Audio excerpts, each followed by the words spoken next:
हजारों किलोमीटर की उड़ान और बिना किसी नेविगेशन सिस्टम के जब प्रवासी पक्षी इस लंबे सफर पर निकलते हैं ना, तो उन्हें रास्ते में सिर्फ पानी का कोई आम गड्ढा नहीं चाहिए होता। हाँ बिल्कुल, उन्हें तो आराम करने के लिए एक अच्छी जगह चाहिए होती है। एकदम सही। उन्हें चाहिए होता है प्रकृति का 5 स्टार वीआईपी लॉन्च। ऐसी जगहें जहां उन्हें मनपसंद खाना मिले, शिकारियों से पक्की सुरक्षा हो और अगले सफर के लिए एक सुरक्षित माहौल मिल सके। और इन्हीं वीआईपी लॉन्च को हम रामसर साइट्स कहते हैं। बिल्कुल। तो आज की हमारी इस विस्तृत चर्चा में हम कुछ हालिया सरकारी घोषणाओं और ऐतिहासिक रिपोर्ट्स को खंगालेंगे और इनका पूरा कच्चा चिट्ठा खोलेंगे। हमारा मकसद ये समझना है कि कैसे यूपी के अलीगढ़ की एक छोटी सी झील ने वैश्विक मंच पर अपनी जगह बनाई है और भारत 99 रामसर साइट्स के ऐतिहासिक आंकड़े तक कैसे पहुंच गया। इस वीआईपी लाउंज वाले नजरिए में ना एक और बात जोड़ना बहुत जरूरी है। मतलब 2 फरवरी 1971 को ईरान के रामसर शहर में जब ये अंतर्राष्ट्रीय संधि हुई थी, तो मकसद सिर्फ पक्षियों को बचाना नहीं था। अच्छा, तो और क्या मुख्य कारण था इसका? असल में ये आर्द्र भूमियां या कह लें जो वेटलैंड्स होते हैं, वो प्रकृति के विशाल स्पंज और किडनी की तरह काम करते हैं।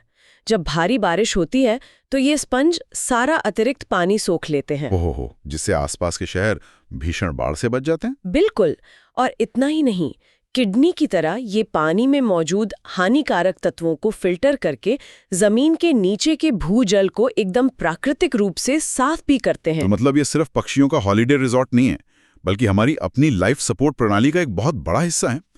खैर, इसी बात से ना पर्यावरण मंत्री श्री भूपेंद्र यादव की अप्रैल 2026 की वो हालिया घोषणा बहुत अहम हो जाती है। आप शेखा झील वाली घोषणा की बात कर रहे हैं ना? हाँ वही।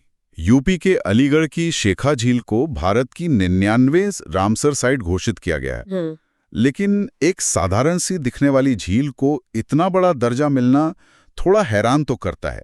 मैंने देखा कि दस्तावेजों में सेंट्रल एशियन फ्लाईवे का बहुत जिक्र है। हाँ, वो इसलिए क्योंकि ये जो फ्लाईवे है वो मध्य एशिया से आने वाले पक्षियों के लिए किसी बहुत बड़े हवाई एक्सप्रेसवे की तरह है, और शेखा झील उनके लिए एक पसंदीदा ढाबे का काम करती है। ढाबे का काम? ये काफी दिलचस्प एनालॉजी है। हाँ, सोचिए ना, सर्दियों में जब मध्य एशिया में सब कुछ बर्फ से ढक जाता है, तो खाने की तलाश में लाखों पक्षी इसी रूट से दक्षिण की तरफ उड़ते हैं।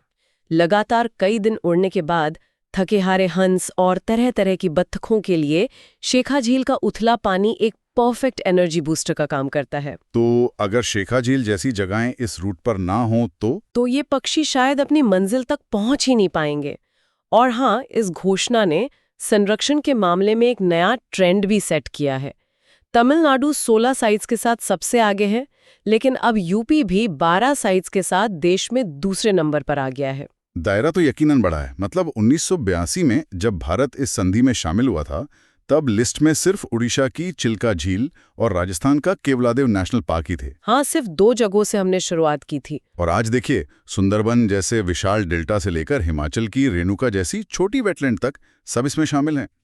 लेकिन इन आंकड़ों को देखकर मुझे एक पेंच नजर आता है। वो क्या? अगर किसी झील को ये रामसर या वीआईपी टैग मिल गया, तो क्या बस कहानी खत्म? मुझे तो नहीं लगता कि ये टैग कोई जादुई कवच है जो प्रदूषण या इंसानी अतिक्रमण को रातों रात रोक देगा। एकदम सही पकड़ा आपने। यही तो सबसे बड़ी गलतफहमी है जो अक्सर देखने को मिलती है। टैग मिलना अंत नहीं है, बल्कि एक लंबी प्रक्रिया की शुरुआत है। इसी कड़वी सच्चाई को सामने लाता है मॉन्ट्रो रिकॉर्ड। मॉन्ट्रो रिकॉर्ड, ये क्या चीज है? ये उन रामसर साइट्स का एक तरह का डेंजर जोन या अलर्ट रजिस्टर है, जिनका इकोसिस्टम खेती के रसायनों या भारी प्रदूषण की वजह से दम तोड़ रहा है।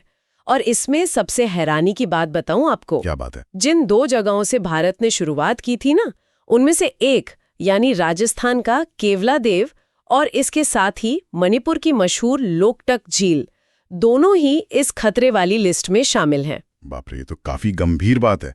इसका मतलब अगर वीआईपी लाउंज की मेंटेनेंस नहीं होगी तो वो अपनी अहमियत खो देगा। बिल्कुल, वो अपना दर्जा पूरी तरह खो सकते हैं। ये हम सबके लिए एक बहुत बड़ा अलार्म है।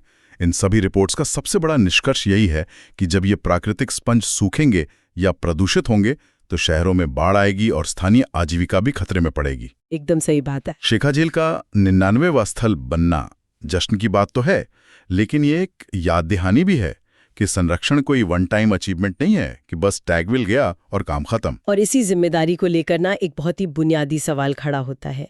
हम 99 के ऐतिहासिक आंकड़े तक पहुंच गए हैं और जल्द ही शतक भी लगा लेंगे, लेकिन क्या किसी इकोसिस्टम को बचाने के लिए सिर्फ इस अंतर्राष्ट्रीय रामसर टैग के पीछे भागना काफी है? सोचने वाली बात है। क्या हमारे अपने आसपास मौजूद हर उस बिना नाम वाले छोटे तालाब या झील का स्वतंत्र रूप से संरक्षण करना उससे भी बड़ी चुनौती नहीं है, जिसे शायद कभी कोई वीआईपी दर्जा ना मिले, लेकिन जो हमारे सुरक्षित भविष्य के लिए उतनी ही जरूरी है? इस पर हम सबको जरूर विचार करना चाहिए।